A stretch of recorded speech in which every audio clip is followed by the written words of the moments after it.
తినే తిండిలో దేవుడి వాక్యం ఎంత తీసుకుంటే మనం అంత బలవంతులుగా మారుతామని బైబిల్ చెప్తుందండి. భక్తులు అలాగా ఒక రోజు పనిచేసి ఇంకొక రోజు మానేసి, ఒక పూట పనిచేసి ఇంకొక రోజు మానేసి, ఒక పూట ఒక లైన్ రాసి ఇంకొక పూట రాయకుండా అలా ఈ పుస్తకాన్ని కంప్లీట్ చేయలేదు, ఈ గ్రంథాన్ని కంప్లీట్ చేయలేదు. ప్రతిరోజు కష్టపడ్డారు, ప్రతిరోజు దేవుడికి దగ్గరగా ఉన్నారు, ప్రతిరోజు దేవుని వాక్యంలో ఎదిగారు. మరి అటువంటి ఆత్మీయ జీవితాలు మనకు ఉండాలి. ప్రతిరోజు దేవుని వాక్యాన్ని ధ్యానించాలి. ఊపిరి తీసుకుంటున్నాం ప్రతి క్షణం. ఊపిరి తీసుకోకపోతే మన ప్రాణాలు గాల్లో కలిసిపోతాయి.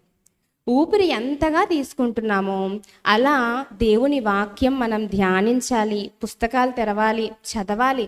ఒకవేళ చదవడం రాకపోతే పక్క వాళ్ళని, మీ మనవల్లో ఎవరొకరిని కూర్చోబెట్టుకుని నేర్చుకోండి, లేదా నేర్చుకోండి అంటే వాళ్ళ చేత చదివించుకోండి. అప్పుడు 2 ప్రయోజనాలు ఉంటాయి. ఒకటి, మీరు వినొచ్చు. రెండోది,